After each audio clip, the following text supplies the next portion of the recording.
এই ওরকম পাঁচ সাত সেকেন্ড ঠিক আছে।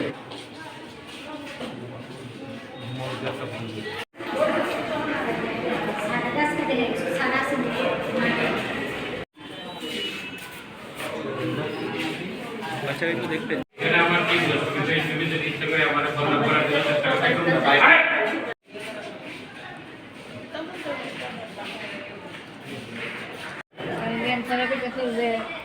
স্যার হেরে দেখছেন এরপর দেখছেন যে একটা করতে করে খাইয়া এরপরে কোথাও করাইয়া আজকা করে হেয়ার ডেলিভারি নাই আপনি সমুদ্রকে সাত মাসের টাকা করাইছেন এই মাসে তো করাইতে হইব বলছি আচ্ছা স্যার এই মাসে টাকা কয়েকদিন করানো ও আচ্ছা তারপরে নিয়ে শোয়াই একটা করতে করে আমি তো কালকে রাত্রে একটু চুলের ইয়া হইতেছে লেফটিন মনে করছে না আমি তো হ এরপর তাই দেখছেন শোয়াই নিয়ে আমি যে স্যার এমনি সব ঠিক আছে এমনি সবটাই ঠিক আছে বাচ্চা একটু সুস্থ আর কি খানা খাদ্য খাইও আচ্ছা কবে কইছে আপনার এই কথাটা? আজকে কোন কয়টার সময়? তো 10:30টার দিকে কোনো দেখছে চেম্বারে তাই বয় হাসপাতালের মধ্যে অফিস টাইমে হ্যাঁ হাসপাতালের ভিতরে দেখছে নাকি হাসপাতালের বাইরে দেখছে? বাইরের চেম্বার বাইরে আমরা ইয়া করি ভিজিট দিয়ে দেখাচ্ছি আর কি। আচ্ছা প্রাইভেট দেখছে টাকা দিয়ে দেখছে নাকি? এরপরে কি হয়েছে আজকে? এরপরে দেখানোর পরে তাই ইয়া শোয়াইছে একটা করতে করে সেটা করতেছে আজকাল তো আমরা ইয়া ওই হেড দোকানে টাইম দিচ্ছে না আপনারা কয়েকদিনের মধ্যে সোনোগ্রাফি করাইন এরপরে হের সামনের মাসের 5 তারিখ হের দেই এরপরে কি কোনো মেডিসিন লিখছিল? লেখছি কি লিখছিল? আজকে কি হয়েছে বলবো? এরপরে বাড়ি তুইছি কোথায় নিয়ে তো গেছে এরপরে বাড়ি নেওয়ার পরে হ্যাঁ করতেছে মা আমার পেট মতো করতেছে আমি লেফটিন এরপরে গেছে ঘরে যাই আমার লেফটিন বলছে আমার নাই হ্যাঁ ব্লিডিংয়ের মতো দেখতেছে এমনি আশা তাই ডাকছে রাখছে আমরাও রেডি হতে আছি ডেলিভারি কি বাড়িতে তো? বাচ্চা কি সুস্থ আছে না মারা গেছে? মারা গেছে। এখন বাচ্চার মা কি সুস্থ আসেনি?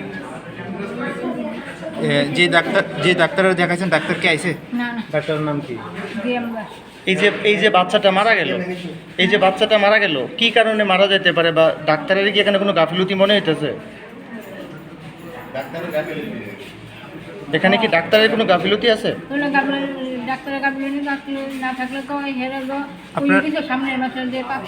আপনারা ডাক্তার দেখানোর কত ঘন্টা পরে মানে বাচ্চার ডেলিভারি হয়েছে? কত ঘন্টা পরে মানে বাড়ির যাওয়ার কতক্ষণ পরে আপনার ডেলিভারি? এর আগে কোনো মেডিসিন খাওয়াইছেন ওনারা?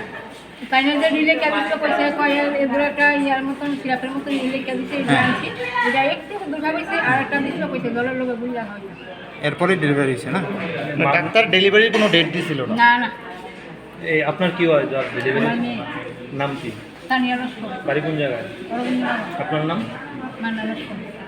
স্যার একটা অভিযোগ যে আপনার গাফিলতির ফলে এরকম হলো। ডাক্তার কোনোদিনও চায় না যে কোনো রোগী খারাপ হোক, ঠিক আছে? আমি গাইনি রোগী দেখতেছি না হলে 15-20 বছর। এই পেশেন্টটা আমি সকালে দেখছি যখন এই মহিলার সাথে আসলো, ঠিক আছে? তাই না আমি দেখতে সে রাখতেছি যে ডেলিভারির 1 মাস বাকি আছে, 15/5। পেশেন্টের ব্যথা আসলো না, ব্যথা থাকলে না আমি কোনো যে ডেলিভারি হইব। পেশেন্টের কোনো ব্যথা নেই। পেশেন্টে কইছে তোমার বাচ্চা গ্রোথ হচ্ছে না, গ্রোথের ভিতরে কোনো প্রবলেম আছে, তুমি ভালো মতো খাওয়া দাওয়া করো, একটা ওষুধ লিখে দিছি, ঠিক আছে? তাই না সামনে সাক্ষী আছে, শরবত লিখে দিছি। আচ্ছা শুনেন, কথা বল। তারপরে সামনে থাকেন আপনি, আমরা তো আছি গাই পেশেন্টে শোয়াই দেখছি না, শোয়াইও দেখছি। তারপরে ব্যথা না থাকলে তো ডেলিভারি হওয়ার প্রশ্নই ওঠে না। হয়তো ভিতরে প্রবলেম আসতো যে কারণে তখন বোঝা গেছে যে বাচ্চার গ্রোথ হচ্ছে না। তো আমি সোনোগ্রাফি লিখে এসেছি 1 মাস ডেট বাকি আছে, তোমরা সোনোগ্রাফি করে আবার দেখাই যাও। এবার বাড়ি যাওয়ার পরে সাডেনলি ব্যথা উঠছে, ব্যথা ওঠার পরে ডেলিভারি হয়েছে।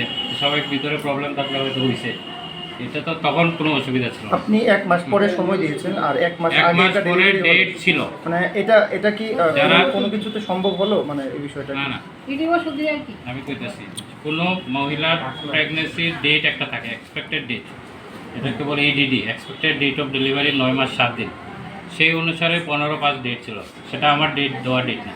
তো পেশেন্ট পার্টি যখন LMP বলে তখন হিসাব করে দেওয়া হয়, ওই অনুসারে আমার 1 মাস ডেট ছিল। কিন্তু ভিতরে প্রবলেম থাকার কারণে সোনোগ্রাফি অ্যাডভাইস করছিলাম, তো সোনোগ্রাফি করার সময় পাওয়া যায়নি, বাড়ি যাওয়ার পরে সাডেনলি ব্যথা উঠছে। আর পেশেন্ট যখন এসেছিল তখন ভর্তি করার মতো অবস্থা ছিল না, মানে ব্যথা ছিল না, শুধু এমনিতে চেক আপ করতে এসেছিল। পেশেন্ট কি হাসপাতালে দেখেছেন না আপনার পার্সোনাল পেশেন্ট নিচেই দেখাচ্ছিল। আপনার প্রাইভেট চেম্বারে? হ্যাঁ, পেশেন্ট নিচেই দেখানো হয়েছিল। স্যার আপনার চেম্বারে দেখা হয়েছে না হসপিটালে ভিতরে দেখা হয়েছে? পেশেন্ট হসপিটালেই দেখা হয়েছে। আপনি প্রাইভেট চেম্বারে যেখানেই দেখাও পেশেন্ট আমি দেখছি, আমি তো ডিনাই করতেছি না যে পেশেন্ট। পেশেন্টকে কোনো মেডিসিন লাগানো হয়েছিল? হ্যাঁ মেডিসিন কোনো দেওয়া হয়েছিল? হ্যাঁ, নর্মাল মেডিসিন দেওয়া হয়েছে। আরেকটা বিষয়, অফিস টাইমে যে বিষয়টা অভিযোগ উঠলো 10টা থেকে 10:30টার মধ্যে আপনি পেশেন্ট দেখছেন আপনার চেম্বারে, এই সময় কি আপনি মানে হাসপাতালে থাকা দরকার নাকি ওই চেম্বারে থাকা রুগী দেখবেন টাকার বিনিময়ে? 10টার আগেই দেখছি, 10টার পরে দেখিনি। অভিযোগ পেশেন্ট পার্টির থেকে আপনি 10:30টার মধ্যে দেখছেন যে অফিস টাইমে? না, আমি সাধারণত 10টার আগেই পেশেন্ট দেখি, তারপরে তো হসপিটালেই চলে আসি। কালকে গাইনি আউটডোর করলাম, জেনারেল আউটডোর করলাম, ওটি করলাম, তখন তো আপনারা এসে কোয়েশ্চেন করেন নাই যে আপনি এত ডিউটি কীভাবে করছেন। এখন আপনি বলছেন 10:30 দেখছি, আমি তো 10টার আগে পেশেন্ট অনেক সময় আসে, রিকোয়েস্ট করে, দেখে অফিসেই চলে আসি। সকালবেলা আমার মামাতো ভাই মানে ওয়াইফ লাগেছে, তো হাতে রেগুলার জেম স্যারের দেখাইছে। তো তারপরে দেখা যায় আজকে নিয়মিত আজকেও আইসে দেখাইতে, তো সকাল মানে হেয়ারগুলো একটু মানে লেট্রিনের সমস্যা নাকি, তারপরে হেয়ার মা নিয়ে আইসে। নিয়ে আসে পরে আজকে মানে 10টা 10:30টার দিকে দেখাইছে না, তারপরে স্যারে নাকি ওষুধ দিছে, ওআরএস দিছে আর কি ওষুধ দিছে ভ্যাকসিনেশন করে। তারপরে নিয়ে গেছে এবারে খাওয়াইছে, অল্প একটু ওআরএস খাওয়াইছে, তারপরে যে ওষুধটা লেগেছে একটু খাওয়ানোর পরে থেকে হঠাৎ করে দিলে মানে বাইরে মানে টয়লেটে গেছে পরে হের ভিতরে ব্লিডিং শুরু হওয়ার পরে সাথে সাথেই ওই আশাকর্মী আছে হেরারে নিয়ে গাড়ি ঠিক করে এসে নিয়ে এসে পরে অলরেডি ডেলিভারিগুলো হয়ে গেছে, তারপরে বাচ্চারা মারা গেছে। বাড়িতে এসে ডেলিভারি? এখন বাড়ির মধ্যেই কোন সময় ডাক্তার দেখাইছিলেন?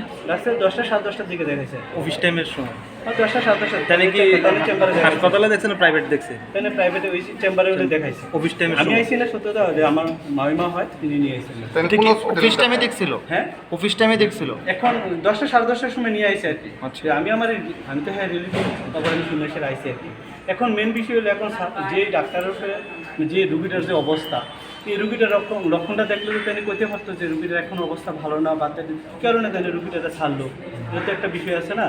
তাহলে একটা আমরা সাধারণ মানুষ যেহেতু আমরা ডিপেন্ডেন্ট ডাক্তারের উপরে, তারা যদি সঠিকভাবে সেই প্রেসক্রিপশনটা না করে তাহলে আমরা এই যে সাধারণ আছে যে যার গেল, যে মারা গেল হেতু গেল, ঠিক আছে। তো এই আর কি অবস্থা।